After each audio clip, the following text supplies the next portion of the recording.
의원이 진짜 궁금한 게 있어요. 네. 이게 민주당에서 계속 이거 내란 전담 재판부, 그다음에 법 왜곡죄 계속 얘기했잖아요. 이거 무조건 위헌이다 이거. 이렇게 되면 그 내란 관련된 재판은 무조건 이거 위헌 걸린다 얘기를 했더니 그래도 민주당은 계속 진행하겠다라고 했었는데 대법원이 갑자기 어제 내란 재판부를 설치하겠다 이렇게 했습니다. 예규를 해가지고 그래서 판사 무작위 배당 요 원칙을 지키겠다. 근데 요거 어떻게 평가를 하시는지를 좀 하나 듣고 싶고 두 번째는 그럼에도 불구하고 민주당은 그건 그거고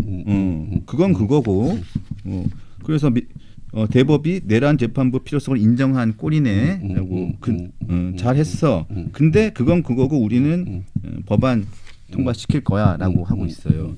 그래서 일단 대법에서 이 내란 재판부를 설치한 이유라고 해야 될까? 지금 이렇게 하게 된 이유가 뭔지가 제가 궁금하고 의미가 뭔지, 의도가 뭔지가 좀 궁금하고 민주당은 앞으로 어떻게 할 것인지가 좀 궁금합니다. 그거야 민주당의 의도는 너무 쉬워요. 민주당은 대부분 설마 저런 나쁜 짓을 할까라고 하면 해요. 그게 목표야. 민주당은 그렇지 않고 그래도 뭔가 뜻이 있겠지라고 생각해서 항상 오판을 하는 거예요. 자, 법원에서 이런 그 특별재판부를 만들겠다라고 이야기하는 게 재판이 지연되니까 전문성을 가진 재판부를 만들어서 해결을 하겠다. 우리 내부에서 해결을 하겠다라고 이야기하는 것은 민주당이 워낙 세게 들어오니까 거기에 대해서 대응 논리로 나온 겁니다. 그리고 사실은 지금 보면은 그 조세 재판이 됐든 가사 재판이 됐든 이렇게 일종의 특별 재판부들은 아직 지금 현재도 있어요. 그 분야의 전문성을 가지고 있는 그런 특별 재판부를 만들어 놓고 있는 건 맞아요. 그 재판부를 만들어서 그 사람들은 계속 그런 사건에 대한 전문성을 키우자 이런 이야기인 것이고 대신 그 안에서 배당은 무작위로 이루어진다 이런 거. 무작위로. 두 개의 차이가 뭐냐면은 예를 들면 법원은 이거예요. 자, 축구 경기를 하는데 심판들을 전문적으로 축구 전문 심판을 키워서 이 사람들을 상대로 무작위로 이렇게 선정을 하도록 하겠다라고 이야기를 하고 있는 거고 민주당은 됐어 심판은 내가 정할 거야. 우리가 정할 거야 라고 이야기를 하는 겁니다. 그러니까 두 개는 본질적인 차이가 있는 거예요. 그러니까 본질적으로. 즉 재판부를 누가 구성하느냐에 지금 문제가 지금 달려 있는 거거든요. 그러니까 법원에서 하는 이야기는 뭐냐면 누구도 알 수 없는 랜덤으로 뽑기 방식으로 가자는 것이고 민주당은 그게 아니다. 어찌됐든 우리가 재판부 구성에 개입을 하겠다라고 이야기를 하는 거예요. 이게 얼마나 무서운 거냐면 권력 분립의 원칙을 정면으로 깨는 거예요. 지금 민주당에서 처음에 나오는 법안들을 많이 수정해서 위헌적 요소는 다 뺐어라고 이야기를 하잖아요. 많이 줄였다고? 그러다고? 근데 그 말은 뭐냐. 처음에 나온 게 위헌적이다라는 걸 스스로 인정한 거잖아요. 이게 위헌적이라는 것을 분명히 들고 나왔는데도 이걸 끝까지 유지하겠다라는 건 뭐냐면 이제 권력 분립의 마지막 단계인 사법부 장악을 어떻게 시작할 것이냐. 교두보를 일단 만드는 거예요. 어찌됐든 국회에서 재판부 구성에 개입할 수 있는 단초를 만들어 놓은 거죠. 처음에 교두보만 만들어주면 그 뒤에 기왕 이 법안이 있으니까 거기 범위를 좀 넓혀 조금 더 확대를 해 이런 식으로 나갈 수가 있다는 거예요. 그걸 위해서 어떤 방법을 쓰서라도 이제는 이 재판부를 국회에서 개입할 수 있는 구성을 개입할 수 있는 교두보를 만들자 하는 게 지금 이 법안의 내용인 거예요. 그렇기 때문에 이 법에 대해서 별로 위헌적인 것도 없고 항소심에서 하는 거니까 별 문제는 없지 않아라고 이야기를 하지만 이게 앞으로 어떻게 변하느냐. 결국은 나중에 국회가 법원의 그 재판부를 마음대로 이렇게 선정하고 이른바 재판부 쇼핑을 한 정도를 넘어서 재판부를 자기가 결정할 수 있게 만드는 거죠. 근데 여기에 또 결정적인 난점이 있어요. 결국 그 민주당이 생각한 게 뭐냐면 법관회의는 우리 편이야. 왜? 법관회의 출신들을 우리가 계속 국회의원을 우리가 뽑아왔으니까. 그렇죠. 법관회의는 우리 편이야. 그리고 법관회의 거기에 대법원 규칙에 나와 있는 그런 그 회의잖아. 뭐가 문제돼? Why not? 이러고 있어요. 그럼 가장 쉬운 게 뭐냐면 대법원장이 제가 만약에 대법원장이면 대법원 규칙 바꿔버려요. 그래서 대법원 규칙 바뀌어서 법관회의에 대해서 없는 걸로 만드는 거예요.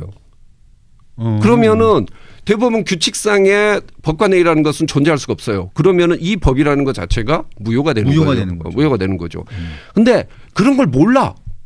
민주당 애들이 내 민주당하고 싸울 때 제일 힘든 게 뭐냐면 너무 설명하기가 힘든 거예요. 기초를 모르는 거야. 뭐 실제로 민주당의 의원 같은 경우에는 저한테 그런 이야기를 해요. 야, 친족이라는 말을 쓰는데 야, 누가 친족이라는 말을 쓰냐. 그냥 친척이라고 쓰지 않냐. 친척으로 바꾸자 이거예요. 안 됩니다. 왜 안 되냐. 민법에 그렇게 돼 있습니다. 그랬더니 뭐랬는지 아세요? 아니 신법 우선의 원칙 몰라요? 우리가 법 만들면 신법이 우선하는 거지. 그래서 아니 그러면 법을 마음대로 이렇게 신법으로 만들면은 호적도 바꿀 수 있느냐. 민법은 기본법이다.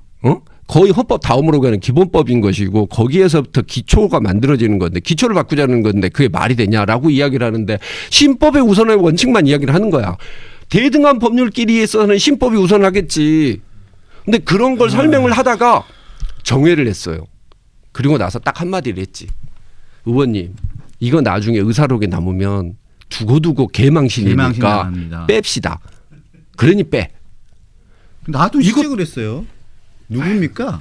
그 사람이? 민주당 의원이에요. 그러니까 누굽니까? 민주당이겠죠. 누군데? 말씀하셔도 돼요. 아이, 그래도 아니 해주세요. 내가 보기에는 사실 역시 명예훼손이기 때문에 이건 아니 성만 Y로 시작합니다. Y요? Y 윤인가?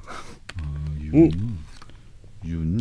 이번에 지금 내란 전담 뭐 특별법 뭐 설치법인가 지금도 뭔가 현역이에요? 모르겠네. 현역 같기도 하고. 따로 이야기해 줄게. 텔레로 해주세요. 네. 이 법이 진짜 웃긴 게 뭐냐면 처음에 얘들이 예상하지 못했던 게 재판 지연이 일어날 거라는 걸 모르는 거예요. 처음에. 그래서 우리 당에서는 어떻게 생각했냐. 야, 재판을 지연시켜서 구속기간 6개월 지나서 다시 윤석열을 석방시키는 거 아니냐. 그럼 다시 또 윤 어게인 나와서 우리 또 선거 망하는 거 아니냐. 민주당이 정말 머리를 잘 쓴다 이렇게 생각하는데 아니에요. 몰랐어요. 민주당은. 몰랐어. 그래서 헌법소원이 들어가고 이게 그러면 재판이 정지된다는 걸 모르는 거예요. 그래서 부랴부랴 우리 보수의 어머니가 나와서 헌법재판소법 바꾸겠어요라고 또 이야기를 했잖아. 헌법재판소 42조를 바꾸겠대. 그래서 재판 정지 안 되게 만들겠다라고 하는 거야. 그럼 그거 위헌이에요. 그 법 자체가 위헌 법률이고 그리고 가처분을 할 수가 있습니다. 효력정지 시키는 가처분이 있어요. 그런 제도를 몰라요. 왜? 가처분 제도는 법에 없거든. 법에 헌법소원하고 위헌법률 심판에는 없거든. 그게 없는 줄 아는 거야. 근데 이제 그런 사람들하고 참 싸우기 힘들어요, 진짜. 진짜 4년 동안 힘드셨어요. 아, 너 고생 많이 했어요. 자, 마지막으로 하나만 여쭐게요. 네. 정유미 검사장님, 네.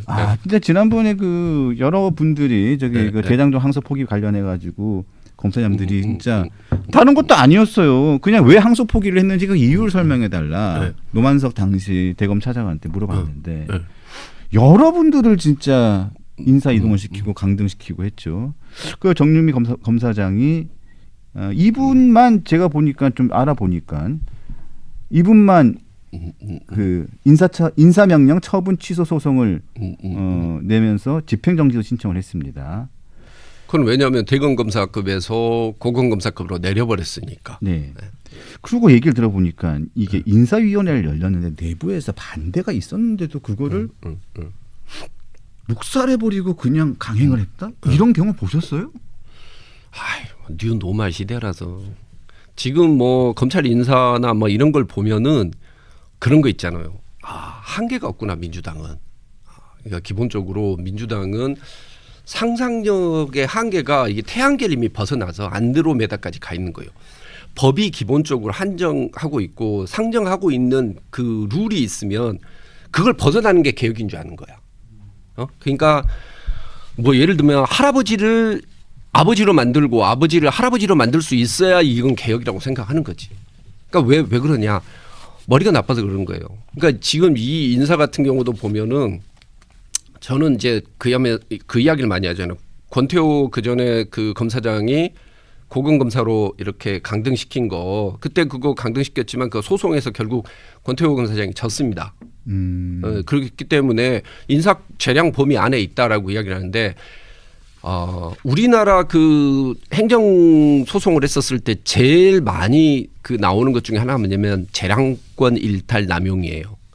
인사 재량권의 범위를 재량권이 있다고 해서 내 마음대로 하는 게 아니에요. 그게 아니고 쉽게 말해서 메뉴판이 있으면 그 메뉴판 안에서 음식을 골라야 되는 것이지 중국집에 가가지고 야 나는 곰탕 먹을 거야. 왜 곰탕이 안 돼?